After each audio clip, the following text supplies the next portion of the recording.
വണ്ടിയുടെ ടയർ ഈ കണ്ടീഷൻ ആയാലും ചാടിക്കയറി മാറാൻ നിൽക്കരുത്. ഇതാ എന്റെ പുറകെ കാണുന്നത് ട്രിവാൻഡ്രം മെഡിക്കൽ കോളേജ് ഹോസ്പിറ്റലാണ്. ഈ മഴക്കാലത്ത് ഇതുപോലെ വലിയ ആശുപത്രികളിൽ ഒന്ന് ലക്ഷറി ആയിട്ട് സ്റ്റേ ചെയ്യണമെന്നുണ്ടെങ്കിൽ ഇനി ഞാൻ പറയുന്ന 4 കാര്യങ്ങൾ ചെയ്താൽ മതി. ഒന്ന്, നിങ്ങളുടെ വണ്ടിയുടെ ടയർ അതിന്റെ ട്രെഡ് വിയർ ഇൻഡിക്കേറ്റർ വരെ തേഞ്ഞാൽ അത് ഉടനെ മാറാതെ വീണ്ടും ഓടി ട്രെഡ് എല്ലാം പോയി മുട്ടയാവുന്ന ലെവലിലേക്ക് എത്തിക്കുക. എന്നാൽ മാത്രമേ മഴയത്ത് അക്വാപ്ലാനിങ്, അതായത് ജലപാളി പ്രവർത്തനം നടക്കൂ.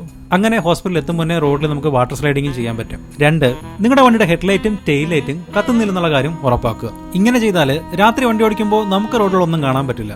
അതുപോലെ റോഡിലെ മറ്റുള്ളവർക്ക് നമ്മളെയും കാണാൻ പറ്റില്ല. നമ്മൾ ഉദ്ദേശിച്ച കാര്യം പെട്ടെന്ന് തന്നെ നടക്കും. ഇതിൽ തന്നെ ഏതെങ്കിലും ബ്രേക്ക് പിടിക്കുമ്പോൾ ഓണാവേണ്ട ഈ ലൈറ്റ് കത്തുന്നില്ലെന്ന് പ്രത്യേകം ഉറപ്പാക്കണം. കാരണം പുറകിൽ നിന്ന് വരുന്ന ആൾക്ക് നമ്മൾ സ്ലോ ചെയ്യാനുള്ള കാര്യം പെട്ടെന്ന് അങ്ങനെ മനസ്സിലാവരുത്. ഇനി 3, മഴ പെയ്തു തുടങ്ങിയാൽ നമ്മുടെ സ്പീഡ് നല്ല രീതിയിൽ അങ്ങ് കൂട്ടിക്കണം. അതുപോലെ മുന്നിൽ പോകുന്ന വണ്ടിയായിട്ടുള്ള ഗ്യാപ്പും മാക്സിമം കുറയ്ക്കുക. സോ ഇത്രയും കാര്യങ്ങളൊക്കെ ചെയ്തു കഴിഞ്ഞാൽ നിങ്ങൾക്ക് അത്യാവശ്യം നല്ലൊരു ലക്ഷറി സ്റ്റേ കിട്ടേണ്ടതാണ്. കുറച്ചും കൂടി പ്രീമിയം വേണമെങ്കിൽ പ്രൈവറ്റ് ഹോസ്പിറ്റലിലേക്ക് പോവുക. പിന്നെ ഇത്രയും ലക്ഷറി അഫോർഡ് ചെയ്യാൻ പറ്റാത്തവർ ഞാൻ ഈ പറഞ്ഞ കാര്യങ്ങളുടെയൊക്കെ നേരെ ഓപ്പോസിറ്റ് അങ്ങ് ചെയ്താൽ മതി.